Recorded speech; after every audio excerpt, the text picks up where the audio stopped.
नमस्कार मित्रों, एक बार आपका हमारे चैनल में फिर स्वागत है। आज हम आपको सुनाने जा रहे हैं वैशाख मास का 24वां अध्याय। श्रद्धा भक्ति भाव से श्रवण करें। बोलो लक्ष्मी नारायण भगवान की जय। व्याध बोला, हे ब्राह्मण, आपने समस्त शुभ फल के दाता विशाखोक्त धर्म विष्णु भगवान के निमित्त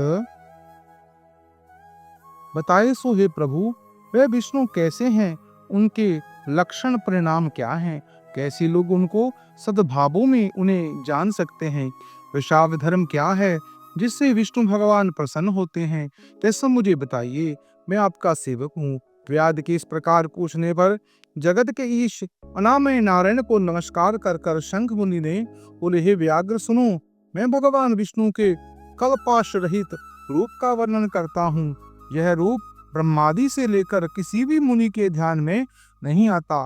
भगवान विष्णु पूर्ण शक्ति युक्त निर्गुण अनंत सच्चिदानंद रूप हैं। संपूर्ण चराचर विश्व में उन्हीं के आश्रय और यश में है। अब मैं तुम्हें उसी परमात्मा साक्षात ब्रह्मा का लक्षण बताता हूँ, जिससे उत्पत्ति, स्थिति, संहार, अवृत्ति, नियम, प्रकाश, बंधन, मोक्ष और वृत्ति होती है। इस परमात्मा के जन्मादि तो केवल शास्त्र को जानने योग्य है। वेद, स्मृति, पुराण, इतिहास, पंचरात्रि और महाभारत से ये विष्णु भगवान के रूप हैं। उन्हीं के द्वारा भगवान विष्णु जाने जाते हैं। अन्य किसी प्रकार से नहीं जान सकते। उनके जन्म, कर्म और गुणों को जानकर प्राणी मोक्ष को पाते हैं। कर्म से विष्णु भगवान का महत्व सात्य क्षय होता है। इसी प्रकार देव, ऋषि, पिता और माता प्रत्येक में शक्ति रूप में विद्यमान रहते हैं। प्रत्यक्ष आगम था, अनुमान से बल और ज्ञान से सुख। प्रथम मनुष्य को उत्तम जानो, फिर ज्ञान आदि द्वारा आवृत ऋषि को, राजा को सौगुणाधिक जानो। इसे तत्अभिमानी देवताओं को भी सतगुणाधिक जाने। देवताओं से सप्तऋषि बड़े हैं, सप्तऋषियों से अग्नि, अग्नि से सूर्यादि, सूर्यादि से बृहस्पति, बृहस्पति से वायु, वायु से इंद्र, इंद्र से पार्वती, पार्वती से जगतगुरु महादेव, महादेव से बुद्धि देवी, और बुद्धि से भी प्राण वरिष्ठ हैं। प्राण से अधिक कुछ नहीं है और यह संपूर्ण जगत प्राणात्मक है। प्राण में ही ये सब जगत विस्तृत हैं। नील मेघ के समान प्रभाव युक्त सबका आधार रूप उसे सूत्र कहते हैं। लक्ष्मी के कटाक्ष मात्र से इनकी स्थिति है। वह व्याघ्र बोला, वह लक्ष्मी देवादिदेव भगवान विष्णु की एकमात्र कृपा पात्र है। विष्णु भगवान से अधिक या समान कोई नहीं। जीव में है प्राण, नाम सूत्र कैसे हुए है ब्राह्मण? मेरे द्वारा सामने सबका निर्णय किया है। परमात्मा प्राण से ही कैसे हैं? शंख मुनि बोले, हे व्याघ्र, जो निर्णय तू पूछता है वह सुन। वह संपूर्ण जीवों द्वारा प्राण आदि शाक्य से उद्देश्य से कहता हूँ। प्राचीन काल में नारायण भगवान ने कमल योनि में ब्रह्मादि देवतादि रच कर कहा, मैं ब्रह्मा को तुम्हारा राजा बनाऊंगा और जो कोई तुमसे श्रेष्ठ हो तुम उस युवराज बनाओ, परंतु वह शील, धैर्य, आदित्य गुणों से युक्त हो। भगवान के ऐसे कहने पर सब देवता इंद्र के पास जाकर परस्पर विवाद करने लगे। कोई सूर्य को सर्वश्रेष्ठ कहता, कोई इंद्र को, कोई चुपचाप खड़े रहे। जब वह किसी प्रकार का निर्णय नहीं कर पाए तब नारायण के पास गए और नमस्कार कर कर हाथ जोड़कर कहने लगे, हे नारायण, हमने आपस में बहुत विचार किया, परंतु हमें कोई भी अधिक श्रेष्ठ नहीं दिखाई देता। अंततः हे प्रभु, आप ही इन सब का निर्णय करके हमारे संशय को दूर कीजिए। देवताओं के इस प्रश्न को सुनकर भगवान विष्णु हंसकर कहने लगे, मेरे विराट रूप में इससे अधिक निकलने वाले शरीर में गिर पड़े और फिर उनके प्रवेश होने में खड़ा हो जाए, वही सब देवताओं से अधिक श्रेष्ठ है और कोई नहीं। यह सुनकर देवताओं ने तथास्तु ऐसा ही होगा। तब जयंत नाम का देवता भगवान के पाम से निकल गया। तब उनके पंगु कहने लगे। गुरुविंद्र आदि से दक्ष नाम प्रजापति निकला। तब उसे षड कहने लगे। हाथों में संपूर्ण देवताओं का स्वामी इंद्र निकला। हस्तहीन कहने लगे। नेत्रों से सूर्य निकला तो उसे कान्हा कहने लगे। नाग से अश्विनी कुमार निकले, उन्हें नासिका रहित कहने लगे।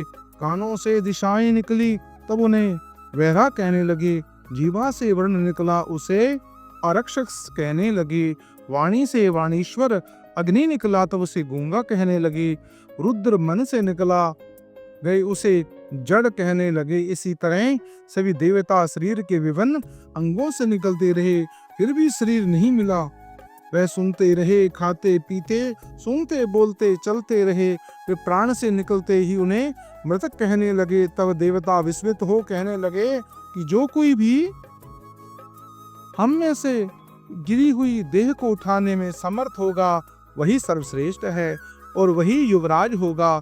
ऐसी प्रतिज्ञा कर कर कर्म से जैसे निकलते रहे वैसे ही वैसे प्रवेश करने लगे, परंतु देह फिर भी ना उठी। अंत में प्राण के प्रवेश करते ही शरीर उठ खड़ा हुआ। तब देवताओं ने निश्चय किया कि बल, ज्ञान, धैर्य, वैराग्य और जीवन से अधिक यह प्राण समस्त देवताओं का ही अधीश्वर और व्यापक है। अतएव प्राण को ही युवराज बनाया जाए। उसके सामर्थ्य सामवेद का गान करने लगे। इसलिए स्थावर जंगात्मा सृष्टि प्राणात्मक है, अधिक बलवान और सब जीवों का अंतरात्मा भिन्न भिन्न कर्मों का ही संपादन करने वाला है। बिना प्राण के संसार में कुछ भी वृद्धि नहीं होती, न कुछ रहता है। यही प्राण देवात्मक और देवमय व्यापक है तथा वसुदेव भगवान का अनुभूति वशीभूत है। इसी से प्राण को विष्णु भगवान का बड़ा सहायक कहते हैं। भगवान विष्णु के ऐसे महात्म और लक्षण जानकर जीव पूर्व जन्म मनुवद शरीर त्याग कर नारायण के समीप परम धर्म को जाता है। शंख मुनि के ऐसे वाक्य सुनकर व्याघ्र प्रसन्न होकर कहने लगे, हे सर्वेश्वर, प्राण की महिमा जो कहीं भी विवादित नहीं है न सुनी गई, आप मुझसे कहिए। तब शंख मुनि बोले, प्राचीन काल में देवादिदेव अनंतमय नारायण भगवान का अश्वमेध यज्ञ द्वारा पूजन करने के लिए प्राण गंगा तट पर गया। वहां बहुत से मुनियों को संग से लेकर हल से भूमि को शुद्ध करने लगा। जहाँ पृथ्वी के नीचे गुफा काव्य नामक महात्मा समाधि लगाए हुए बैठे थे, वहां हल से बाहर निकलने आयु। तब प्राण को अपने सामने खड़ा देख क्रोध से शाप देते हुए बोले, तेरी महिमा तीनों लोक से जाती रहेगी और भूलोक में तुझे कोई नहीं मानेगा। मुनि के ऐसे कहने पर क्रोध पर प्राण बोला, मैं निरपराध हूँ, तूने बिना अपराध के मुझे श्राप दिया है। इसलिए हे कणव, तू गुरुद्रोही हो, तेरी वृत्ति विश्व में निंदित हो। तभी से संसार में और विशेषकर भूलोक में प्राण की महिमा प्रसिद्ध नहीं और शाप के द्वारा कर्ण गुरु को मार सूर्य का शिष्य हुआ। हे व्याध, जो तुमने पूछा था सो सब तेरे सामने कहा। अब क्या कुछ तुझे पूछना है वह पूछ, कुछ भी विचार मत कर। इस प्रकार मुनि के द्वारा व्याघ्र को कथा सुनाने पर उसके मन में संशय के समस्त विघ्न दूर हुए, मन से पाप दूर हुआ और जो इस कथा का श्रवण करता है परम सुख की प्राप्ति होती है, भगवान की अपार कृपा प्राप्ति होती है, परम आनंद को प्राप्त होता है, जीवन में सुख समृद्धि का वास होता है और गोदान का पुण्य प्राप्त होता है। हे मित्रों, अगर यह आपको कथा अच्छी लगी हो, इस कथा को अपने इष्ट मित्रों से शेयर करें, उनके भागी बने और इस चैनल को सब्सक्राइब करें और कमेंट बॉक्स में ओम लक्ष्मी नारायण अवश्य लिखें।